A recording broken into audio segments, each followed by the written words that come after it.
Ens van dir que no hi anéssim, que el nord de Palma no era el que semblava, que les carreteres es compliquen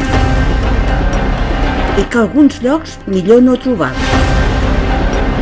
Però hi vam anar i el que vam descobrir ho veureu en aquest vídeo.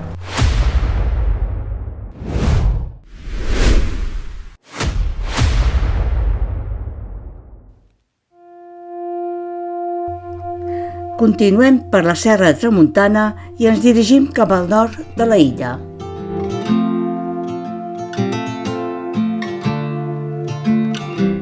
Arribem al port de Pollença en dia de mercat. Bueno, hem arribat al port de Pollença i aquí darrere tinc el mercat. A veure... De fet, veníem a veure si trobàvem alguna sobrassada o algun formatge, però no sé. És un mercat molt petit.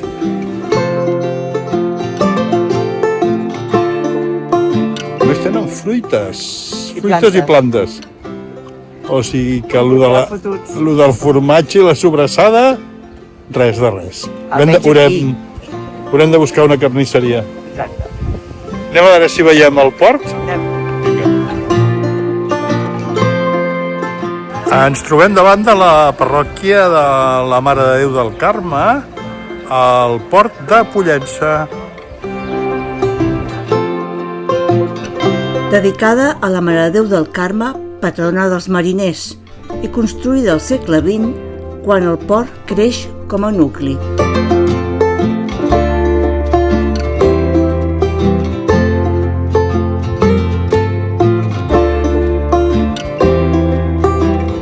El Jordi. El port de Pollença. Però em pensava que seria un port més petit.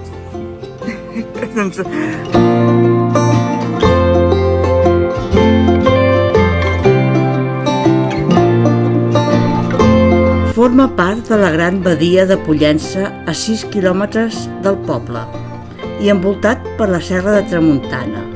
No és un port petit, però tampoc massificat. Tenim el port i aquell edifici d'allà baix, anem a veure. Podria ser potser la llotja, no sé. L'edifici de l'antiga llotja és de la primera meitat del segle XX i actualment s'hi troba un restaurant que ha mantingut el seu nom.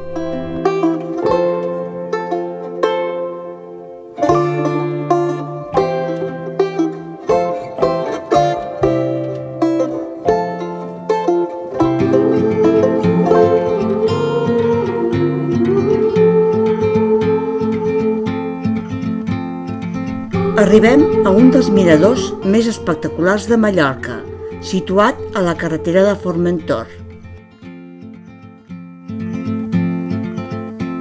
Antonio Parietti va ser un prestigiós enginyer de camins que va transformar els accessos de la zona de Pollença, com aquest mirador del Colomer, la carretera de Formentor i l'accés a Sa Calobra.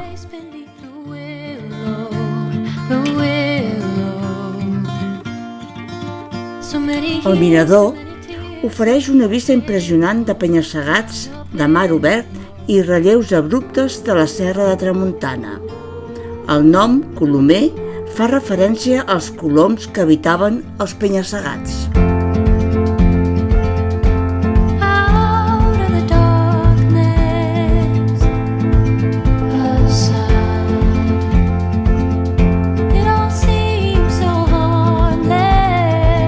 Xulo, això, Sí, molt maco. Estem anant cap al cap de Formentor. Estem al mirador del Colomer, Val, on hi ha unes vistes fantàstiques. molt xulo. Sí, a més un dia...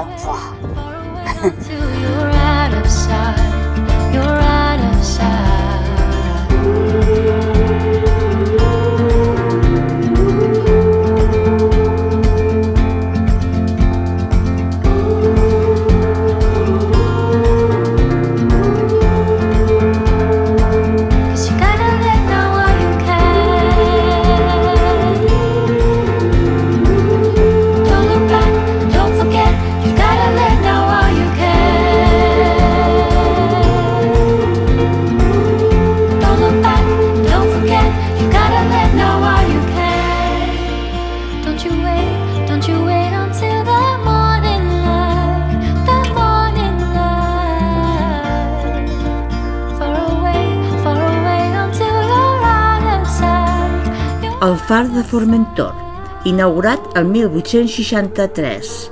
Està situat a uns 200 metres sobre el nivell del mar. La seva construcció va ser molt difícil per l'aïllament del lloc. Durant anys, els faroners hi vivien en condicions dures i solitàries. Avui en dia, gràcies al senyor Parietti, hi pot arribar tothom. És conegut com el punt de trobada dels vents, per la força amb què hi bufen.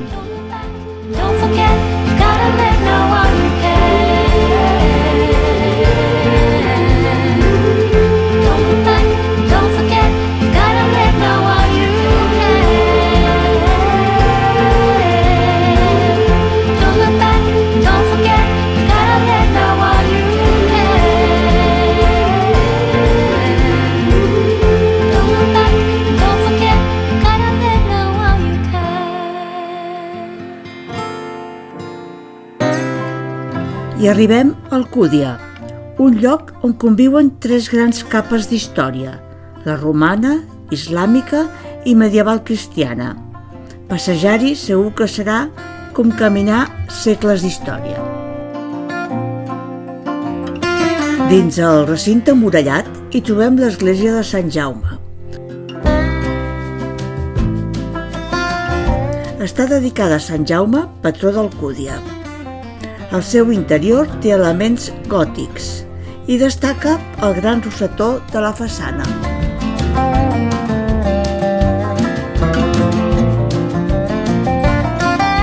El poble està envoltat per una muralla medieval del segle XIV que es pot recórrer gairebé en la seva totalitat. Hem trobat el que és l'antiga ciutat romana tancada, no hem arribat a temps. Aprofitarem per donar una volta per el que és els carrerons o el centre d'Alcúdia. Ha sigut una llàstima, no? Estava tancat. Sí. Com es deia la ciutat? La web posava fins a les 3 i en canvi aquí no la porta, estava modificat i és fins a les 2. Com li diuen per això a la ciutat romana? De Pollentia. Pollentia.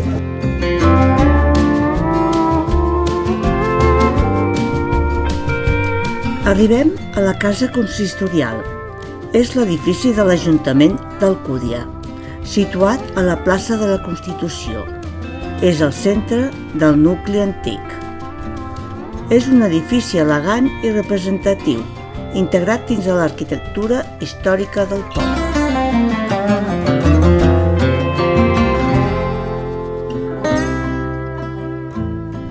Can Domènec, una casa senyorial històrica que avui està convertida en espai cultural.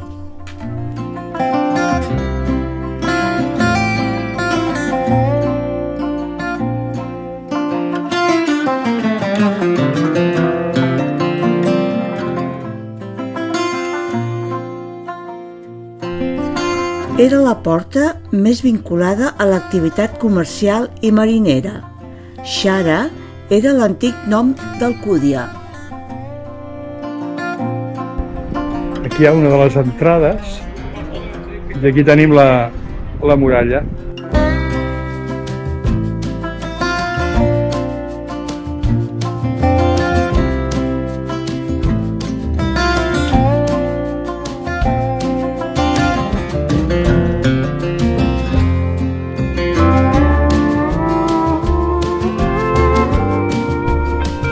Era la porta d'accés principal per als viatgers que arribaven a la ciutat.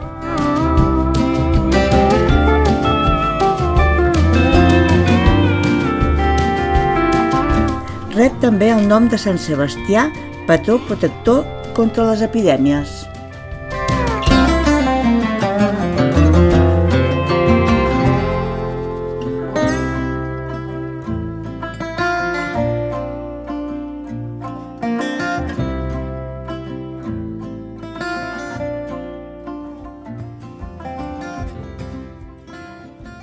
Tot bé? Sí. Anem a veure el Santuari d'Artà. Sant Salvador, no és? Sí, Santuari de Sant Salvador. Artà. Vinga, Veure. som-hi.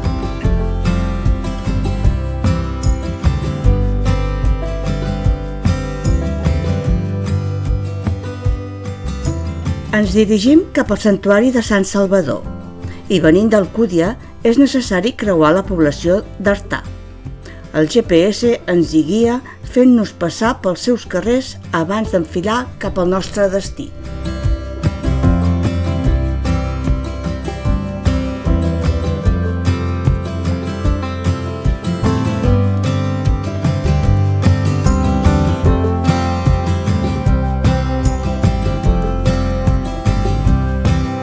Aquí tenim una vista del que seria la població d'Artà.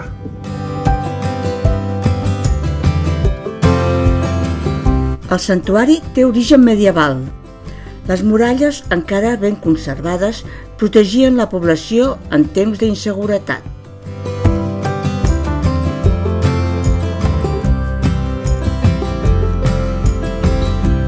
L'església és d'estil sobri i en el seu interior hi trobem una talla de Santa Maria de Sant Salvador, patrona d'Artà.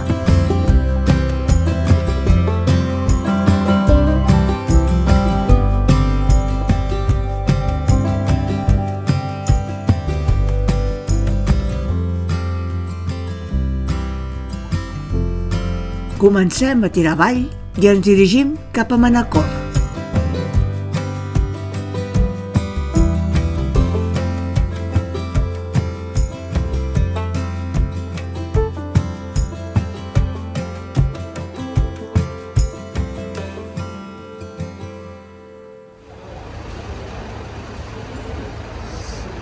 Ens trobem davant de l'església de Manacor.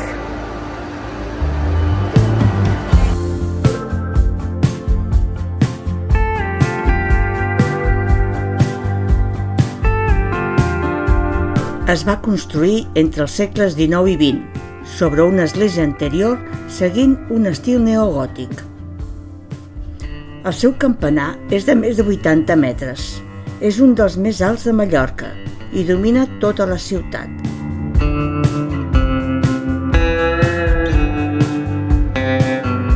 Estem a la parròquia de la Mare de Déu dels Dolors. Parròquia Mare de Déu dels Dolors.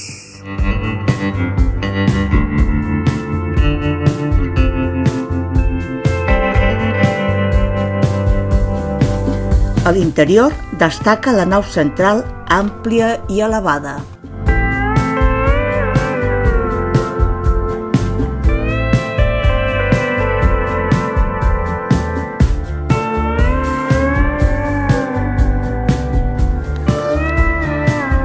Seguim a Manacor i aquí tenim l'església de Sant Vicente Ferrer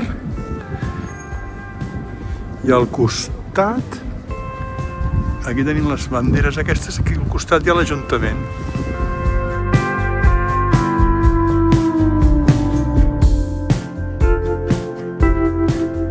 Antiga casa de la vila i al fons el campanar de l'església de Sant Vicenç. És un conjunt amb molta història, amb façana de pedra i elements tradicionals mallorquins. I aquí entrem al claustre de l'església de Sant Vicente Ferrer, que està molt xulo.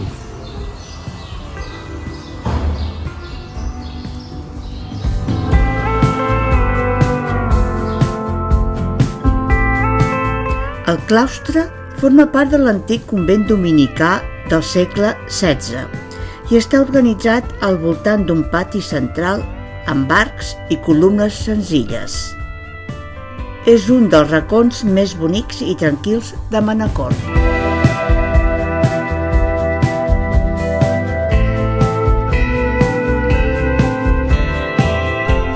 Manacor és molt més que una ciutat de pas, coneguda per les seves perles que, tot i semblar naturals, són en realitat una obra d'art artesanal. Amb més d'un centre neuràlgic i un campanar que domina l'horitzó.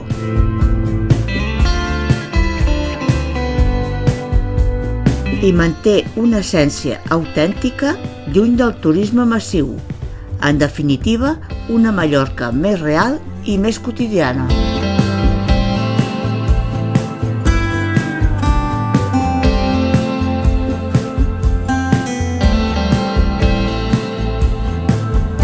i marxem amb aquella sensació agradable d'haver aprofitat el dia i amb ganes de veure què ens portarà demà.